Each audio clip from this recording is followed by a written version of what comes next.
Put the ink to the paper, I was under duress. Put the ink to the paper, I was under duress. Ink to the paper, I was under duress. Man, and like, here's the thing. And this is all alleged. I don't know if Pooh Shiesty did any of this, right? I'm just going off the stories I heard. I know that Pooh Shiesty wouldn't do that to a white man. Well, whenever you hear these stories, let me ask it's you, literally always the black executives getting put in this position by black. Well, let me ask you this question. You don't never hear name a white. No. What about back in the day? Hold on. Let me ask. Suge Knight and who's the guy who did the Vanilla Ice was an artist. I ain't talking about him. I'm talking about the executive. Well, ain't no artist running down on the white executive. Well, the question I have is, because we can't look at it, it's only happening to other black people, but is there security in that, knowing that he's not going to snitch or he's not going to involve the authorities, right? Because they have the same street code. Whereas, like, would Pooh do it to... I don't even think, if this is true, I don't even think Pooh was thinking like that. I think Pooh was just literally a person whose mentality is still that of the street. Oh, yo, it's Big Ant, the spokesman, man. We back. Another edition of Urban Politicians TV, UPTV. Make sure you stay on your pivot at all times, man. Had to come tap in on Waka Flocka. From what it seems, where I'm sitting, in my opinion, decide to jump out there and kind of weigh in on everything going on with Gucci Mane dropping his diss record, Crash Dummy, to Pooh Shiesty right after Pooh Shiesty made his court appearance, and it came out that he gave the police statement, and that started a conversation online, because in that clip right there in the beginning from the other day, Waka Flocka kind of mocked the lyrics right there when I was under duress. That was that part of the song where he did the Easy-E bar and compared it, like, you know, the Suge Knight, but I ain't Easy-E and things of that nature. And Waka Flocka kind of seemed like he want to say something, but then kind of pull it back from it as he went up on his story and said, the way niggas building on their careers about a rat is crazy as F and lame as F. I just wish y'all young niggas listened to me from day one about all them, but once I made my money and false narratives activate, I stepped back for years and still will, because two unqualified mother effers talking about things they could never be a part of in that era. This is WWF. Man, I'm about to start back doing interviews. Y'all young niggas need a real point of view. And Waka Flocka is clearly talking about Gucci Mane. When I saw the other clips, and I think something else that happened last week, he had kind of said, man, I ain't even talking about that. Then the stuff happened on stage where they thought he said F Gucci Mane during the performance, and he was like, man, that's not what I said. But then he's rapping the lyrics on that one video right there. I'm like, you clearly doing that. So I was like, all right, cool, whatever. I ain't even gonna say nothing about it. But then when he jumped out there again, I said, okay, now you really clearly want to say something. It's just, I guess he trying to figure out how to say it. And I don't know if he thinks that people are gonna, people gonna agree or disagree. They gonna say stuff regardless.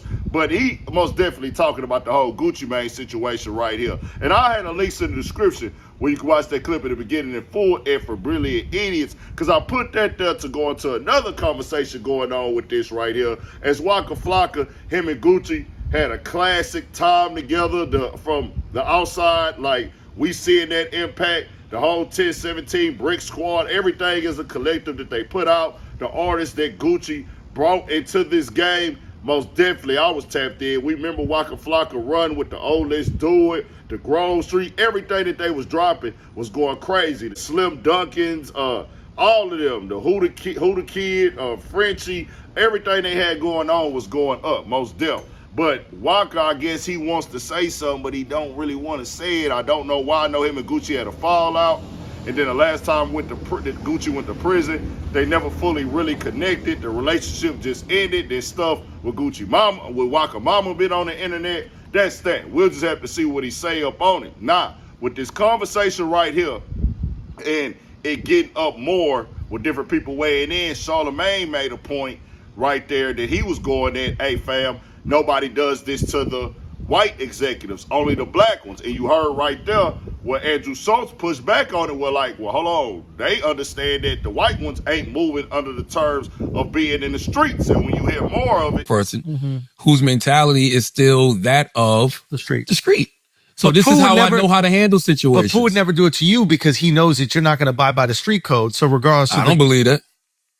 I don't believe he would. Really? No, I don't believe that at all. I thought you were positing the theory that it's black artists do it to black executives. They wouldn't do it to white executives. I've never seen them do it to a white executive. Well, white executives out here with the same contracts.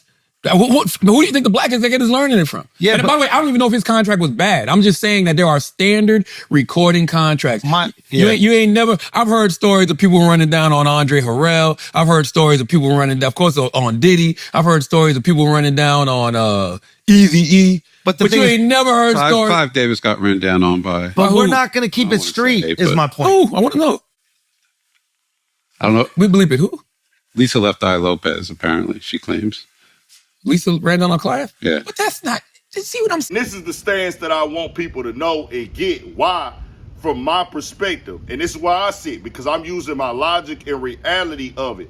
I'm not going to play dumb like there's not a thing in the black community where people will give passes to other races, no matter what they may be. But if a black person do it, it's up, it can get violent. Hey, you not finna talk to me like that. But they'll give somebody who's non-black a pass at times, depending on their position of power with certain things. Now, certain things, it don't matter who you is. You getting took off the bone right away, pause. Like, they going up there on you. That's just what that is. But with this situation right here, I want to move this away from that. That's why I disagree with that take, because even Charlamagne is saying right there, well, I don't think Pooh Shiesty even saw it like that. I just think he had the street mentality. So why does he say, well, how come they only do this with the black execs then? Then also, if you really listen to it, it's like, we know this, bro. It's not a black or white thing. This ain't no race issue. It just so happens that the black dudes in the industry, at times, they show that they kind of align with the code of silence that black people just generally align with. I know y'all want to make that a street thing, a gangster thing. The code of silence go back to slavery days with our people, y'all. Just know this. And in other countries, in their history, they had a code of silence. They would call it treason if you got to talking so much stuff and hang you in front of the whole time. That was what they did with their old people, with treason. And our code of silence on this land go back to, slavery days. We can't tell master what we got going on.